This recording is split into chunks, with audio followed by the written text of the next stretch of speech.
ప్రియమైన సహోదరులకు యేసుక్రీస్తు నామములో శుభములు. దేవుని యొక్క నూతనమైన కృప మీకు కలుగునుగాక.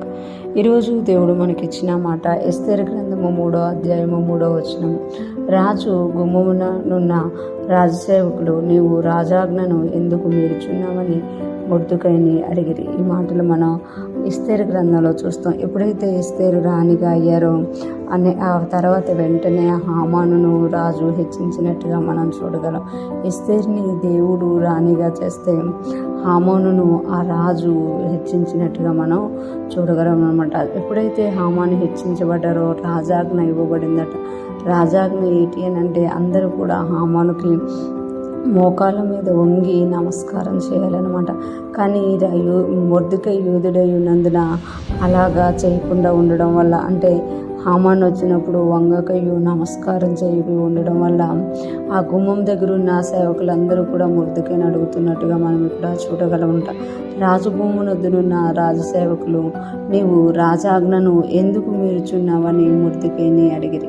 అంటే రాజాజ్ఞను నువ్వు ఎందుకు మీరుతున్నావు? అక్కడ ఉన్న సేవకులందరూ కూడా హామాన్ రాగానే వంగి నమస్కారం చేస్తున్నారు, కానీ మొర్దుకై మాత్రం వంగడం లేదు, ఆ యొక్క హామానును నమస్కారం చేయడం లేదనమాట. ఎందుకు అలాగ చేస్తున్నావు అంటే, నేను యూదుడిని కనుక నేను దేవుని దగ్గర తప్ప ఇంకెక్కడ మోకాళ్ళు వంగను, నమస్కారం చెయ్యను అని చేసినట్టుగా మనకి కింద వచనాల్లో చూస్తామన్నమాట. అంటే మొర్దుకై ఒక యూదుడుగా ఉన్నారు.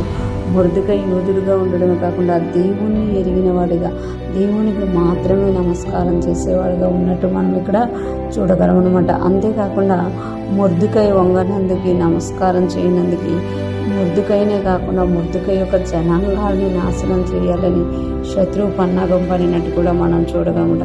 కొన్నిసార్లు మనము మొర్దుకైలాగే దేవుని కొరకు నిలబడినప్పుడు శత్రువు లేస్తాడు, కానీ దేవుని కొరకు మనం అలాగే నిలబడినప్పుడు ఖచ్చితంగా శత్రువు ఓడిపోతాడు అని ఇక్కడ మనకి తెలియజేయబడుతుందన్నమాట. ఇక్కడ రాజసేవకులందరూ కూడా గమనిస్తున్నారు మొర్దుకైని.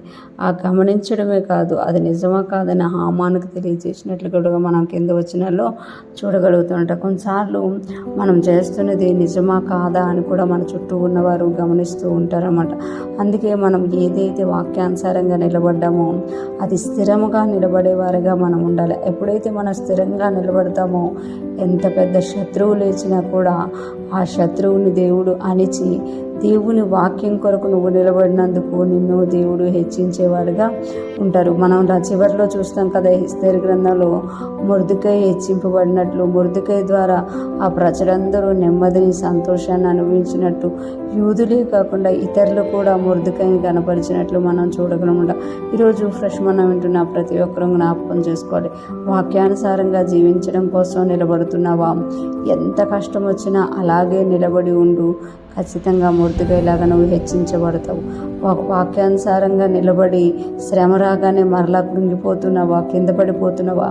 అయితే ఈ దినము అటువంటి జీవితానికి స్వస్థ చెప్పి మొర్దుకైలాగా స్థిరంగా నిలబడి, స్థిరంగా దేవుని యొక్క కార్యాన్ని చూసి దేవుని యొక్క ఘనత తెచ్చేవారిగా మనం ఉండాలని దేవుడు కోరుకుంటున్నారు. అటువంటి గొప్ప కృప మన అందరికీ కలుగునుగాక. మొర్దుకైలాగా మనం కూడా వాక్యానుసారంగా జీవిస్తూ, వాక్యానికి విధేయులమైతూ, వాక్యంలో వర్ధిల్లుతూ ముందుకు సాగిపోదాం గాక.